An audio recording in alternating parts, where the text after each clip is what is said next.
MCQs corner extracted from NCERT. ये सभी जो एमसीक्यूज हैं एनसीईआरटी से एक्सट्रैक्ट किए गए हैं और यहाँ पर ये टॉपिक वाइज दिए गए हैं। तो सबसे पहले आप अगर एनसीईआरटी में देखें, एनसीईआरटी में सबसे पहले 2.1 टॉपिक क्या है, flower A fascinating organ of angiosperm. इसके ऊपर हम कुछ एमसीक्यू सोल्व करेंगे, तो देख लेते हैं। तो देखिए एमसीक्यू नंबर 1 है, science of cultivation breeding marketing and arrangement of flowers is called. हमें उस साइंस का नाम बताना है जिसमें फ्लावर्स को कल्टीवेट किया जाता है, उनकी ब्रीडिंग की जाती है, उनकी मार्केटिंग की जाती है और उसके बाद उनका अरेंजमेंट किया जाता है। तो फ्लावर के कल्टीवेशन ब्रीडिंग मार्केटिंग और अरेंजमेंट के साइंस को हम कहते हैं फ्लोरिकल्चर। तो इसका करेक्ट आंसर क्या है, इसका करेक्ट आंसर है B, it is called floriculture. Question number 2 है, identify P to V in the given figure and select the correct option. इस फिगर में हमें यहाँ पर क्या दिया गया है, P से लेकर V तक के पार्ट दिए गए हैं। ये आप देख सकते हैं P Q R S T U V, ये हमें पार्ट दिए गए हैं 7 पार्ट। तो इन पार्ट्स को हमें क्या करना है, आइडेंटिफाई करना है। तो सबसे पहले अगर आप देखें, ये हमारा जो P है ये क्या है, ये जो इसके नीचे यहाँ पर पेटल्स के नीचे जो एक ग्रीन लीव्स होती हैं इनको हम क्या कहते हैं, सेपल। तो पी हमारा क्या हो गया, पी हो गया हमारा सेपल। और आप यहाँ पर देखें, ए में पी को पेटल दिया गया है तो ये तो नहीं हो सकता, बी में पी को पेटल दिया गया है ये भी नहीं, और डी में पी को ओरी दिया गया है ये पार्ट भी नहीं हो सकता। तो आपने देखा यहाँ पर एक ही पार्ट को आइडेंटिफाई करने से हमें करेक्ट आंसर मिल गया। तो पी हमारा सेपल है, पी सेपल हमारा दिया गया है ऑप्शन नंबर सी में। तो ये हमारा क्या हो गया, ये पी सेपल। और आप देखिए क्यू, ये क्या है हमारा, पेटल्स हैं, फ्लावर के पेटल्स, कलर्ड पार्ट, तो ये क्यू हो गया हमारा पेटल। और आर क्या है, ये ऊपर क्या होते हैं, ये होते हैं हमारे एंथर। आर एंथर है और एंथर के नीचे जो ये लॉन्ग स्टॉक होती है ये क्या कहलाती है, फिलामेंट। तो एस हमारा फिलामेंट है। और अगर आप देखें, बात करते हैं अब टी की, ये अंदर के पार्ट क्या है, ये स्टिग्मा है हमारा, ये स्टाइल है और ये नीचे ओवरी है। तो टी हमारा क्या हुआ, स्टिग्मा, और ये यू हो गया हमारा स्टाइल। और अगर हम वी की बात करें, ये वाला पार्ट ये हो गया हमारा ओवरी। तो इसका करेक्ट आंसर क्या है, इसका करेक्ट आंसर है सी।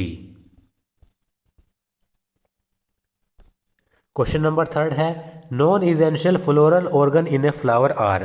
किसी भी फ्लावर में जो नॉन इजेंशियल फ्लोरल ऑर्गन्स हैं वो कौन कौन से होते हैं। तो नॉन इजेंशियल पार्ट कौन से होते हैं फ्लावर के, वो होते हैं सेपल्स और पेटल्स। तो इसका करेक्ट आंसर क्या है, इसका करेक्ट आंसर है option number A, sepals and petals are non essential floral organs of a flower. क्योंकि एंथर और ओरी रिप्रोडक्शन में मदद करते हैं, स्टिग्मा और फिलामेंट भी। पेटल्स खाली नॉन एसेंशियल नहीं हो सकते, पेटल्स के साथ जो सेपल्स हैं वो भी नॉन एसेंशियल पार्ट हैं, ये आपको याद रखना है। तो 3 का ए हो गया। Question number 4, the stamens represent. किसी भी फ्लावर में जो स्टेमन्स होते हैं वो किसको रिप्रेजेंट करते हैं। तो जो स्टेमन्स होते हैं किसी भी फ्लावर में वो माइक्रोस्पोरोफिल्स को रिप्रेजेंट करते हैं। किसको रिप्रेजेंट करते हैं, माइक्रोस्पोरोफिल्स। तो D is the correct answer, the stamens represent microsporophylls. और माइक्रोस्पोरोफिल्स होते क्या हैं, माइक्रोस्पोरोफिल्स एक लीफ लाइक स्ट्रक्चर होती है जिसपे माइक्रोस्पोर्स बनते हैं। तो स्टेमन्स किसको रिप्रेजेंट करेगा, माइक्रोस्पोरोफिल्स को। अब इसमें एनसीईआरटी हमारा सेकंड टॉपिक है 2.2 topic, pre fertilisation structure and events. अब जो ये 2.2 टॉपिक एनसीईआरटी में दिया गया है इसके भी हम कुछ जो एमसीक्यूज हैं वो कर लेते हैं। तो MCQ number 5, refer to the given figure, identify the labelled part and select the incorrect statement regarding them. हमें इसमें क्या करना है, जो हमें फिगर दी गई है उसमें हमें लेबल्ड पार्ट को आइडेंटिफाई करना है और इन पार्ट के बारे में इनकरेक्ट स्टेटमेंट को आइडेंटिफाई करना है। तो यहाँ पर हम देख लेते हैं, इधर हमें ये पार्ट्स दिए गए हैं। तो सबसे पहले अगर हम इन पार्ट को देखें तो इसमें पी पार्ट क्या है, पी पार्ट है हमारा पोलन सैक। क्योंकि आप अगर ये वाले पार्ट्स देखें, ये क्या कहलाते हैं हमारे, ये कहलाते हैं हमारे पोलन सैक्स। तो पी हो गया हमारा पोलन सैक्स। अगर इसमें हम क्यू को देखें, क्यू क्या है, पोलन सैक्स के अंदर जो ये आपको गोल गोल से दिखाई दे रहे होंगे ये होते हैं पोलन ग्रेन्स। तो क्यू हो गया हमारा क्यू हमारा क्या हुआ यहाँ पर, क्यू हुआ हमारा यहाँ पर पोलन ग्रेन्स। तो देखिए पी हमारे पोलन सेक्स और जो ये क्यू है ये आप यहाँ पर देख रहे होंगे ये हमारे पोलन ग्रेन्स। और इसमें जो आर दिया गया है, आर तो आप समझ गए होंगे क्या है, आर होता है फिलामेंट। तो ये हमें 3 पार्ट दिए गए हैं, तो पार्ट को तो हमने आइडेंटिफाई कर लिया। अब इन पार्ट्स के बारे में कुछ यहाँ पर ये दिए गए हैं स्टेटमेंट। इन स्टेटमेंट में से हमें इनकरेक्ट ऑप्शन आइडेंटिफाई करना है। तो देखिए इनको हम पढ़ लेते हैं। Option number A, P extend longitudinally throughout the length of an anther and are packed with Q। जो इनमें P होता है, P यानी पोलन सैक, वो क्या करता है, वो पूरे एंथर की लेंथ में लॉन्गिट्यूडनली एक्सटेंड करता है और P के अंदर Q भरे होते हैं। बिल्कुल सही है। P जो पोलन सेक्स है वो पूरे जो हमारा ये एंथर है इसमें लॉन्गिट्यूडनली नीचे तक एक्सटेंड करता है और P के अंदर यानी पोलन सेक्स के अंदर Q यानी Q क्या है, पोलन ग्रेन्स भरे हुए होते हैं। तो ये तो बिल्कुल करेक्ट ऑप्शन है, हमें तो इनकरेक्ट आइडेंटिफाई करना है। तो पहला हो गया करेक्ट। दूसरा, R is long and cylinder stalk attached proximally to thalamus और पेटल। जो यहाँ पर आर यानी फिलामेंट होती है वो एक सिलेंडर स्टॉक होती है और यानी पतली सी होती है, सिलेंडर टाइप की होती है।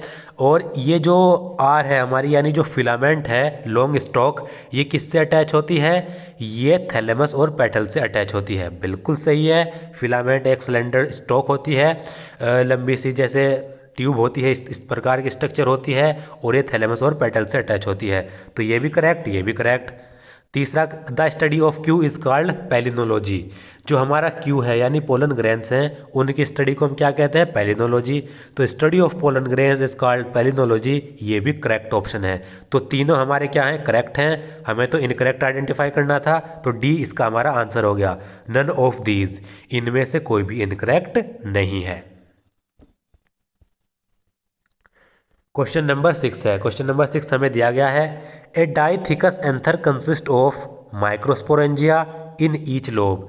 जो हमारा डाइथिकस एंथर होता है उसमें कितने माइक्रोस्पोरेंजिया होते हैं। तो डाइथिकस एंथर में हमारे कितने माइक्रोस्पोरेंजिया होते हैं, 4 माइक्रोस्पोरेंजिया। 4 माइक्रोस्पोरेंजिया होंगे, 4 इसमें भी दिया गया है। और एक लोब में कितने माइक्रोस्पोरेंजिया होंगे, एक लोब में 2 माइक्रोस्पोरेंजिया होते हैं। तो यहाँ पर 1 है, तो ये वाला ऑप्शन तो नहीं हो सकता, ये वाला। तो इसका करेक्ट ऑप्शन क्या हुआ, ऑप्शन नंबर ए। एक डाइथिकस एंथर में 4 माइक्रोस्पोरेंजिया होते हैं और एक लोब में 2 माइक्रोस्पोरेंजिया। क्योंकि आपको पता है जो एंथर होता है वो कैसा होता है, बाइलोब्ड स्ट्रक्चर। बाइलोब्ड स्ट्रक्चर यानी उसमें 2 लोब्स, एक एंथर में 2 लोब्स होगी और 2 लोब्स होंगी तो एक लोब में कितने माइक्रोस्पोरेंजिया होंगे, 2 माइक्रोस्पोरेंजिया। और 2 लोब में कितने हो जाएंगे, 4 हो जाएंगे। तो 4 माइक्रोस्पोरेंजिया हमारे पास होंगे और एक लोब में 2 माइक्रोस्पोरेंजिया होंगे। तो A option is the correct option. अब क्वेश्चन नंबर 7 है, एंथर इज जनरली। एंथर क्या होता है, एंथर हमारा मोनोस्पोरेंजिएट नहीं होता, बाई भी नहीं होता, ट्राई भी नहीं होता। एंथर हमारा होता है टेट्रा स्पोरेंजिएट। टेट्रा स्पोरेंजिएट जैसे मैंने अभी ऊपर बताया, ऊपर वाले क्वेश्चन में एंथर में क्या होता है, 4 माइक्रोस्पोरेंजिया होते हैं और एक लोब में 2 माइक्रोस्पोरेंजिया। तो एंथर में अगर हमारे पास 4 माइक्रोस्पोरेंजिया है तो 4 का मतलब टेट्रा, तो एंथर हमारा कैसा हो गया, टेट्रा स्पोरेंजिएट। तो C is the correct option. Question number 8 है, the given diagram shows microsporangium of a mature anther, identify A B and C. ये हमें जो डायग्राम दिया गया है इसमें हमें माइक्रोस्पोरेंजियम दिया गया है एक मैच्योर एंथर का। तो इस माइक्रोस्पोरेंजियम में हमें ए बी सी पार्ट को आइडेंटिफाई करना है। आप यहाँ पर देख सकते हैं ये जो ए बी सी पार्ट है ये क्या होती है, माइक्रोस्पोरेंजियम की लेयर्स होती हैं। ये क्या होंगी, माइक्रोस्पोरेंजियम की लेयर होंगी। और माइक्रोस्पोरेंजियम की जो लेयर होती हैं वो किस ऑर्डर में होती है, आउटर मोस्ट लेयर होती है इसमें एपिडर्मिस। आउटर मोस्ट लेयर क्या होगी, एपिडर्मिस। उसके अंदर होगी एंडोथीशियम और बीच में फिर होगी मिडिल लेयर और सबसे नीचे होगी टेपेटम। ये इनका ऑर्डर होता है। तो यहाँ पर देखिए आउटर मोस्ट लेयर तो हमें नहीं दी गई, आउटर मोस्ट लेयर के अंदर एंडोथीशियम। तो ए हमारी क्या हो गई, एंडोथीशियम। इसमें भी एंडोथीशियम है, इसमें भी एंडोथीशियम है। बी हमारी क्या हो गई, एंडोथीशियम के नीचे मिडिल लेयर्स। तो बी हमारी मिडिल लेयर, तो ये वाला ऑप्शन तो गलत हो गया, ये भी गलत, ये भी गलत। और सी हमारी क्या है, सबसे अंदर की लेयर होती है टेपेटम, तो सी इज द टेपेटम। तो इसका ऑप्शन है 8वें का C, C option is the correct option. Epidermis तो इसमें सबसे बाहर की लेयर तो नहीं दी गई, तो इसलिए उससे अंदर की लेयर एंडोथीशियम, फिर उससे अंदर की लेयर ये वाली मिडिल लेयर्स, और ये सी सबसे अंदर की लेयर होती है टेपेटम, तो C is the correct option. तो क्वेश्चन नंबर 9 है, the anther wall consist of 4 wall layers where. जो एंथर की वॉल है वो उसमें 4 वॉल लेयर्स होती हैं, 4 लेयर्स होती हैं वॉल की, वो कौन कौन सी है वो मैंने अभी 8 क्वेश्चन में आपको बताया। सबसे बाहर की इपिडर्मिस, फिर एंडोथीशियम, उसके बाद मिडिल लेयर्स, और उसके बाद टेपेटम। तो ये 4 लेयर होती हैं, इनके बारे में हमें पढ़ना है। पहला ऑप्शन है tapetum lies just inner to endothecium. इसमें जो टेपेटम है वो एंडोथीशियम के अंदर वाली लेयर होती है, बिल्कुल गलत ऑप्शन, क्योंकि एंडोथीशियम के अंदर वाली लेयर होती है, एंडोथीशियम के जो इनर लेयर होती है वो होती है मिडिल लेयर्स, और यहाँ पर मिडिल लेयर के नीचे है टेपेटम, तो ये तो गलत ऑप्शन हो गया B. Middle layer lie between endothecium and tapetum. जो मिडिल लेयर्स हैं वो एंडोथीशियम और टेपेटम के बीच में लाई करती हैं, बिल्कुल सही। ये एंडोथीशियम, ये टेपेटम, इनके बीच में हमारी मिडिल लेयर, तो ये तो बिल्कुल सही ऑप्शन हो गया C, endothecium lies inner to middle layer. Endothecium middle layer के अंदर है, बिल्कुल गलत, क्योंकि एंडोथीशियम मिडिल लेयर के ऊपर है। Tapetum lies next to epidermis, बिल्कुल गलत, एपिडर्मिस सबसे ऊपर, टेपेटम सबसे नीचे, ये भी गलत। तो इसमें सिर्फ सही ऑप्शन क्या है, बी ऑप्शन। तो 9th का करेक्ट ऑप्शन बी, ये आपको याद रखना है। Question number 10, the function of labelled part x is. 10th question में जो हमारा ये लेबल्ड पार्ट है इसका फंक्शन क्या है। ये जो आप देख सकते हैं ये हमारा एंथर दिया गया है, और इसमें जो एक्स है ये एक्स होता है हमारा टेपेटम, सबसे अंदर की लेयर, ये क्या है यहाँ पर टेपेटम। और टेपेटम का लेयर का काम क्या होता है, टेपेटम लेयर का काम होता है न्यूट्रिशन देना, नरिशमेंट प्रोवाइड कराना। तो इसमें क्या है, जो एक्स पार्ट है टेपेटम, उसका काम है यहाँ पर न्यूट्रिशन प्रोवाइड कराना। तो 10th का सही ऑप्शन क्या है, C, C is the correct answer. Question number 11 यहाँ पर दिया गया है। तो क्वेश्चन नंबर 11 देखिए, which of the following statement regarding the structure of microsporangia are correct. यहाँ पर हमें कुछ स्टेटमेंट दिए गए हैं माइक्रोस्पोरेंजियम की स्ट्रक्चर के बारे में, तो इसके बारे में हमें देखना है कि कौन सा ऑप्शन करेक्ट है। पहला है microsporangium is generally surrounded by 4 wall layers, epidermis, endothecium, middle layer and tapetum. जो माइक्रोस्पोरेंजियम होते हैं वो 4 वॉल लेयर से सराउंडेड होते हैं, सबसे बाहर की लेयर एपिडर्मिस, उसके अंदर के एंडोथीशियम, फिर मिडिल लेयर, फिर टेपेटम। ये हम पढ़ चुके हैं और ये बिल्कुल करेक्ट ऑप्शन है। जब एक करेक्ट हो गया तो बाकी क्या है, ये तो पहला तो हमारा करेक्ट ऑप्शन है, तो ये इसके जो आंसर है वो यहाँ पर दिए गए हैं, तो इनमें से हमें करेक्ट ऑप्शन आइडेंटिफाई करना है। पहला करेक्ट है। दूसरा देखिए, outer 3 layers perform function of protection and dehiscence of anther. जो बाहर की 3 लेयर हैं वो क्या करती हैं, वो प्रोटेक्शन का फंक्शन करती हैं और एंथर को डिहाइसेंस में फंक्शन करती हैं, बिल्कुल सही है। एपिडर्मिस, एंडोथीशियम और मिडिल लेयर्स प्रोटेक्शन प्रोवाइड कराती हैं और एंथर के डिहाइसेंस में मदद करती हैं, तो ये भी करेक्ट ऑप्शन है। Third, cells of tapetum undergo meiosis and produce microspore tetrads. Tapetum की जो सेल्स हैं उनमें मियोसिस होता है और वो माइक्रोस्पोर टेट्राड्स प्रोड्यूस करती हैं, बिल्कुल गलत है, ये हमारा इनकरेक्ट ऑप्शन है। तो इसमें हमें हमारे करेक्ट क्या हुआ है, इसमें हमारे सिर्फ 2 ऑप्शन करेक्ट हुए, फर्स्ट एंड सेकंड, और फर्स्ट एंड सेकंड किस में दिया गया है, ए में, तो ये हमारा करेक्ट ऑप्शन है। तो 11th का A, first and second option is the correct option. Third हमारा ये इनकरेक्ट है, तो इसका करेक्ट आंसर क्या हुआ, A, first and second. 12th question, callase enzyme which dissolve callose of pollen tetrad to separate 4 pollens is provided by. जो हमारा जो ये कैलेज एंजाइम है, कैलेज एंजाइम क्या करता है, पोलन टेट्राड्स के कैलोज को डिसोल्व कर देता है, जिससे कि जो 4 पोलन्स हैं वो एक दूसरे से अलग अलग हो जाएं। तो कैलेज एंजाइम क्या कर रहा है? कैलेज एंजाइम 4 पोलन्स को सेपरेट करने का काम कर रहा है। तो जो ये कैलेज एंजाइम होता है इसको कौन प्रोवाइड कराता है? तो ये इंपॉर्टेंट क्वेश्चन है। जो कैलेज एंजाइम है उसको टैपेटम लेयर प्रोवाइड कराती है। Callase enzyme is provided by tapetum layer. तो 12th का सही आंसर क्या है? 12th का करेक्ट आंसर है बी। ये आपको याद रखना है। Question number 13, which function of tapetum is correct? इनमें से कौन सा टैपेटम का फंक्शन करेक्ट है? ये इनमें से हमें क्या बताना है? कुछ टैपेटम के फंक्शन दिए गए हैं, करेक्ट ऑप्शन सेलेक्ट करना है। तो पहला है टैपेटम हेल्प्स इन पोलन वॉल फॉर्मेशन। बिल्कुल सही है, जो टैपेटम है वो पोलन वॉल फॉर्मेशन में भी मदद करता है। Tapetum helps in transportation of nutrient to inner side of anther. बिल्कुल सही है, टैपेटम का जो मेन वर्क है वो क्या है? नरिशमेंट प्रोवाइड कराना। तो टैपेटम क्या करता है? एंथर के इनर साइड में न्यूट्रिएंट के ट्रांसपोर्टेशन में भी मदद करता है। Synthesis of callase enzyme for separation of microspore tetrads. ये हम 12th क्वेश्चन में पढ़ चुके हैं। जो टैपेटम है वो कैलेज एंजाइम को सिंथेसाइज करती है, जिससे कि माइक्रोस्पोर टेट्राड्स जो पोलन्स हैं 4 वो क्या हो जाए? एक दूसरे से अलग अलग हो जाए। तो ये भी इसका फंक्शन है। तो तीनों इसके फंक्शन है। तो all of this is the correct answer. 13 का करेक्ट आंसर क्या है? D. 14 question, in angiosperm various stages of reductional division can be best studied in. Angiosperm में क्या होता है? एंजियोस्पर्म में जो रिडक्शन डिवीजन होता है उस रिडक्शनल डिवीजन की अगर हमें अलग अलग स्टेज को अच्छे से स्टडी करना है तो वो किस में स्टडी होगी? वो होगी यंग एंथर्स में। रिडक्शनल डिवीजन कहते हैं मियोसिस को। तो अगर हमें एंजियोस्पर्म में मियोसिस की स्टेजेस को अच्छी तरीके से स्टडी करना है तो इसकी स्टडी हम कहाँ पर करेंगे? यंग एंथर्स में। यंग एंथर्स में अगर हम उसकी स्टडी करेंगे तो हम रिडक्शनल डिवीजन की स्टेज को अच्छी तरीके से देख सकते हैं, अच्छी तरीके से समझ सकते हैं। तो A is the correct option. Question number 15 है, study of pollen grains is called. ये हम क्वेश्चन नंबर 1 में भी पढ़ चुके हैं।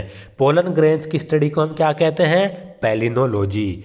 तो C is the correct option. 15 का क्या है? 15 का सी। क्वेश्चन नंबर 16 है, several pollen grains form a unit designated as pollinium in family.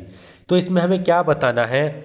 कुछ पोलन ग्रेन्स क्या करते हैं? एक यूनिट बना लेते हैं और उस यूनिट को कहते हैं polonium.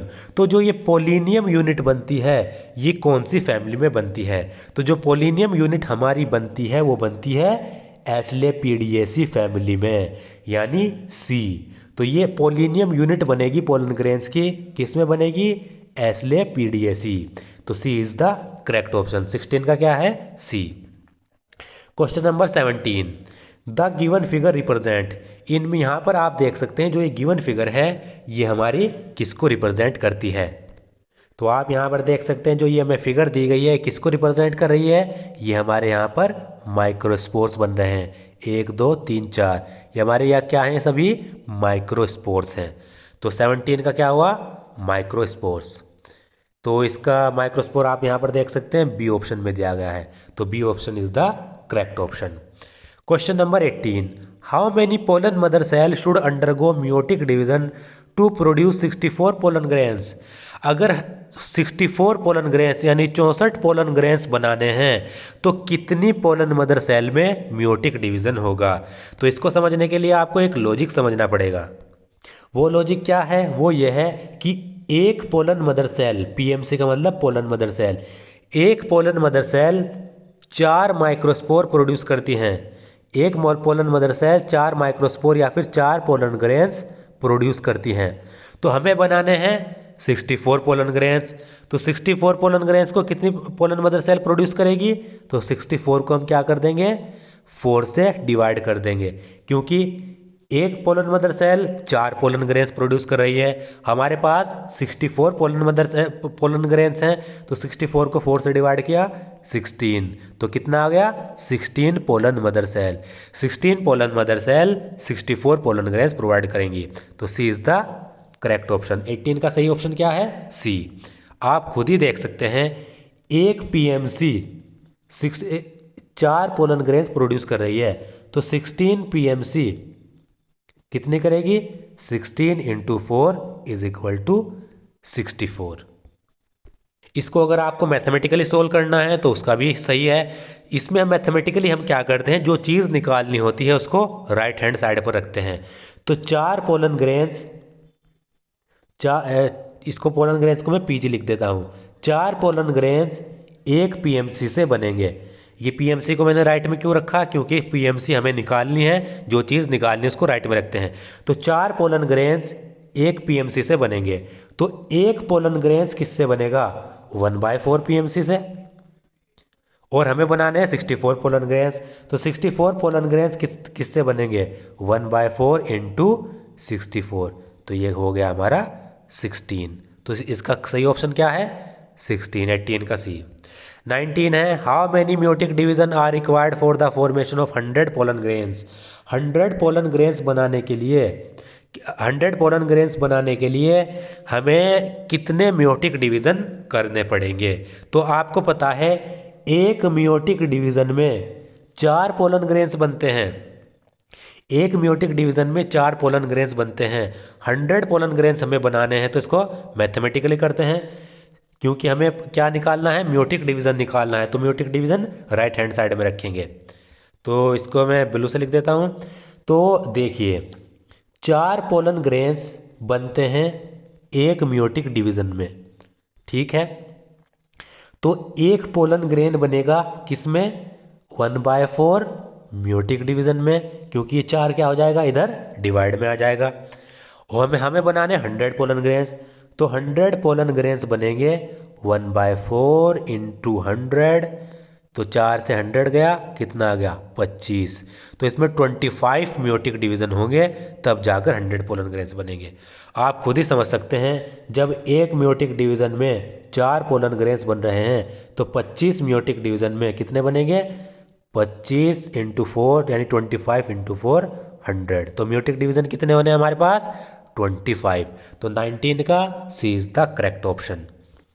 Question number 20, one of the most resistant biological material present in the exine of pollen grains. Pollen grains की जो एक्साइन लेयर होती है उसमें एक सबसे ज़्यादा रेजिस्टेंट बायोलॉजिकल मटेरियल पाया जाता है। वो क्या होता है? ये आपने पढ़ा है, जब हमने पोलन ग्रेन की स्ट्रक्चर पढ़ी थी उसमें हमने क्या पढ़ा था? जो एक्साइन लेयर होती है पोलन ग्रेन्स में वो किससे मिलकर बनी होती है? स्पोरोपोलेनिन। तो B is the correct option. और जो स्पोरोपोलेनिन होता है ये बहुत ही रेजिस्टेंट बायोलॉजिकल मटेरियल होता है। तो इसका आंसर क्या है? बी। क्वेश्चन नंबर 21 है, what is the function of germ pore. Germ pore का फंक्शन क्या है? जर्म पोर का जो फंक्शन होता है वो क्या होता है? पोलन ट्यूब को इनिशिएट करना, पोलन ट्यूब का इनिशिएशन। ना तो इमरजेंस ऑफ रेडिकल, ये भी गलत। Absorption of water for seed germination, जो जर्म पोर होता है क्या वो वाटर को अब्जॉर्ब करता है? वो ये भी इसका ऑप्शन नहीं है। तो ये दोनों गलत हैं। जर्म पोर का जो मेन काम होता है वो है पोलन ट्यूब को इनिशिएट करना। तो C is the correct option. 21 का करेक्ट ऑप्शन क्या है? सी।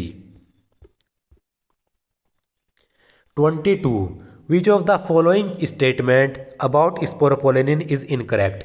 इसमें हमें क्या दिया गया है? स्पोरोपोलेनिन के बारे में कुछ स्टेटमेंट दिए गए हैं। इन स्टेटमेंट्स में इनकरेक्ट स्टेटमेंट, गलत स्टेटमेंट हमें सेलेक्ट करना है। तो पहला, exine is made up of sporopollenin. जो एक्साइम है वो स्पोरोपोलेनिन से मिलकर बनी होती है, बिल्कुल सही है, अभी हमने पढ़ा है। Sporopollenin is one of the resistant organic material. Sporopollenin जो है बहुत ही ज़्यादा रेजिस्टेंट बायोलॉजिकल मटेरियल होती है, बिल्कुल सही है, हार्ड लेयर होती है, हार्ड मटेरियल। सी है, exine has a apertural called जम्प pore where sporopollenin is present. ये गलत है, क्योंकि एक्साइन में एक अपर्चर होता है जिसको जर्म पोर भी कहते हैं, लेकिन यहाँ पर जर्म पोर में स्पोरोपोलेनिन प्रेजेंट नहीं बल्कि अब्सेंट होती है। ये आपको याद रखना है। जर्म पोर स्पोरोपोलेनिन पर यहाँ पर क्या होगा? अगर अब्सेंट होगी, यहाँ पर जर्म पोर में अगर स्पोरोपोलेनिन अब्सेंट होगी तभी तो क्या होगी? उसमें पोलन ट्यूब इनिशिएट हो पाएगी, पोलन ट्यूब अंदर जा पाएगी। अगर यहाँ पर पोलेनिन प्रेजेंट होती तो पोलन ट्यूब क्या अंदर जा पाती? नहीं जा पाती। तो ये हमारा क्या है? ये सी हमारा इनकरेक्ट ऑप्शन है, और इनकरेक्ट ही हमारा आंसर है, क्योंकि यहाँ पर क्या होता है? अब्सेंट होती है, ना कि present. Sporopollenin can withstand high temperature and strong acid, ये भी सही है। तो इसका आंसर क्या है? C is the incorrect option, और आंसर हमारा सी है। Question number 23, of the pollen grain divide to form two male gametes. Pollen grains में कौन सी सेल डिवाइड करती है जिससे दो मेल गेमेट बनते हैं? पोलन ग्रेन में क्या होती है? एक वेजिटेटिव सेल होती है और एक जनरेटिव सेल होती है। इसमें से जो जनरेटिव सेल होती है वो डिवाइड कर जाती है और डिवाइड करने के बाद दो मेल गेमेट्स बना देती है। तो कौन सी सेल डिवाइड कर रही है? Generative cell. तो B is the correct option. 23 का आंसर है B. 24, read the given statement. यहाँ पर हमें कुछ स्टेटमेंट दिए गए हैं, उन स्टेटमेंट को हमें पढ़ना है। पहला, outer exine is made up of, और इसमें से देखना है स्टेटमेंट पढ़ने के बाद क्या करना है। Which of the given statement are not true regarding structure of pollen grains. इसमें हमें पोलन ग्रेन के बारे में की स्ट्रक्चर के बारे में स्टेटमेंट दिए गए हैं, तो हमें बताना है इनमें से कौन सा स्टेटमेंट ट्रू नहीं है। ट्रू नहीं होने का मतलब कौन सा स्टेटमेंट गलत है। तो देखिए, outer exine is made up of sporopollenin. Pollen grains में जो आउटर एक्साइन लेयर होती है वो स्पोरोपोलेनिन से मिलकर बनी होती है, तो ये तो सही है। दूसरा इसमें क्या है? Inner intine is pectocellulosic in nature. जो अंदर की इंटाइन लेयर होती है वो नेचर में पैक्टोसेलुलोजिक होती है, बिल्कुल सही है, ये भी करेक्ट ऑप्शन है। Third, generative cell is bigger and contains abundant food reserve. इसमें से जो जनरेटिव सेल होती है वो बिगर होती है और इसमें फूड रिजर्व भी पाया जाता है, ये ऑप्शन गलत है। क्योंकि पोलन ग्रेन के अंदर दो सेल होती हैं, वेजिटेटिव सेल और जनरेटिव सेल। इसमें से जो जनरेटिव सेल होती है वो होती है स्मॉल, जनरेटिव सेल स्मॉल होती है और वेजिटेटिव सेल होती है वो लार्ज होती है। तो ये आप यहाँ पर देख सकते हैं, जनरेटिव सेल हमारी क्या है? जनरेटिव सेल स्मॉल होती है, ना कि बिगर, तो ये इनकरेक्ट है। अगला, vegetative cell is small and floats in the cytoplasm of the generative cell. इसमें से जो वेजिटेटिव सेल होती है क्या वो स्मॉल होती है? जैसा कि मैंने बताया, वेजिटेटिव सेल होती है लार्ज, तो ये भी इनकरेक्ट ऑप्शन। तो हमें इनकरेक्ट ही आइडेंटिफाई करने थे। इनकरेक्ट हमारे पास कौन से आ गए? थर्ड और फोर्थ। तो इनमें से देखें, थर्ड और फोर्थ यहाँ पर रहा, तो हमारा जो थर्ड और फोर्थ ऑप्शन है वो क्या है? इनकरेक्ट ऑप्शन है। तो 24 का आंसर सी। 25 क्वेश्चन है, cells that found in a pollen grains, cells that found in a pollen grain when it is shed at 3 celled stages are. जब पोलन ग्रेन 3 सेल्ड स्टेज में shed होगा तो उस condition में, shading condition में जो pollen grain के अंदर जो सेल पाई जाती हैं वो कौन कौन सी होती हैं? आपको पता है पोलन ग्रेन्स के अंदर दो सेल होती हैं, एक वेजिटेटिव सेल और एक जनरेटिव सेल। और शेडिंग होने से पहले, यानी जब पोलन ग्रेन शेड होता है यानी फ्लावर से डिटैच होता है, तो उस कंडीशन में जो जनरेटिव सेल होती है वो क्या हो जाती है? दो मेल गैमेट में डिवाइड हो जाती है। तो इस कंडीशन में 3 सेल्ड स्टेज में जो पोलन ग्रेन के अंदर जो सेल्स पाई जाती हैं वो कौन कौन सी होती हैं? एक वेजिटेटिव सेल होती हैं और दो मेल गैमेट होते हैं, क्योंकि जो जनरेटिव सेल है वो दो मेल गैमेट में डिवाइड हो जाती है। तो 3 सेल्ड स्टेज में क्या होगा? उसमें एक वेजिटेटिव सेल होगी और एक दो मेल गैमेट्स होंगे। तो इसका आंसर क्या है? 25 का बी ऑप्शन सही है। क्वेश्चन नंबर 26 है। 26, in a fully developed male gametophyte of flowering plant the number of nuclei is. जो हमारे पास फुली डेवलप्ड मेल गैमेटोफाइट होता है फ्लावरिंग प्लांट में, उसमें कितने न्यूक्लियस होते हैं? तो आपने ये पढ़ा है, ये उसमें कितने न्यूक्लियस होते हैं? 3 न्यूक्लियस होते हैं, 3 nucleus. Fully developed male gametophyte में फ्लावरिंग प्लांट्स में नंबर ऑफ न्यूक्लियाई कितने होते हैं? 3 होते हैं। तो 26 का आंसर क्या है? 26 का आंसर है C. C is the correct option, 3 nuclei.